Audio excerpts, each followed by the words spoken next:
স্বর্গীয় কমল কুমার ঘোষের স্মৃতির উদ্দেশ্যে মানিকচকে এমএলএ কাপ নকআউট ফুটবল প্রতিযোগিতা 2025-এর ফাইনাল খেলা অনুষ্ঠিত হলো রবিবার। এদিন বর্ণাঢ্য অনুষ্ঠানের মাধ্যমে ফাইনাল ম্যাচ অনুষ্ঠিত হয়।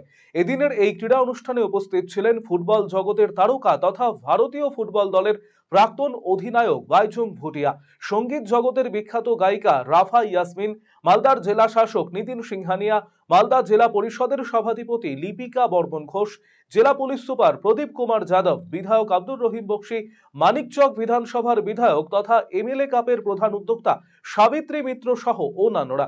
এদিনের খেলায় পরস্পরের মুখোমুখি হয় মিল্কির লিভারপুল ফ্যান ক্লাব বনাম মানিকচকের বায়ার্ন মিউনিখ ফ্যান ক্লাব। টানটান উত্তেজনার মধ্য দিয়ে পর্যাপ্ত সময়ের মধ্যে কোনো দল গোল না করায় অবশেষে টাই ব্রেকারের মধ্য দিয়ে ফাইনালে জয়লাভ করে মিল্কির লিভারপুল ফ্যান ক্লাব। ম্যাচ শেষে জয়ী এবং রানার্স দলের হাতে পুরস্কার তুলে দেওয়া হয়। এছাড়াও খেলা শেষে প্রাক্তন খেলোয়াড় এবং প্রশাসনিক আধিকারিকদের সম্মানিত করা হয় বিধায়কের পক্ষ থেকে। এদিনের খেলা দেখতে মাঠে ভিড় লক্ষ্য করা যায় দর্শকদের। মূলত যুব সমাজকে ফুটবল খেলামুখী এবং মাঠমুখী করতে এই কর্মসূচি গ্রহণ করা হয়েছে বলে জানা গিয়েছে।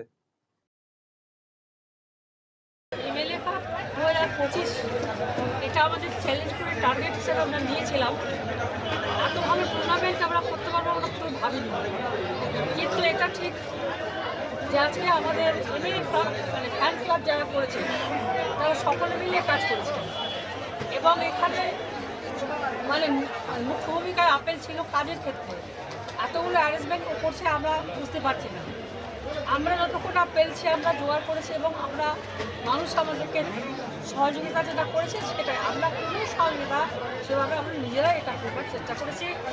আমি এই জন্য এটা করেছি যে আগামী দিনে মানিকচকের ভালো ভালো খেলোয়াড় তৈরি হোক এবং আমাদের ডিএসএল কমিটির সঙ্গে ব্লকে যে ডিএসএস কমিটিটা ছিল সেই কমিটিটাও আমরা আমার পুনরায় গঠন করবো। কৃষ্ণনারায়ণ চৌধুরী এসছেন, ডিএসএস সেক্রেটারি আছেন, ওদের সাথে কথা বলেছি, এটা আমরা করবো।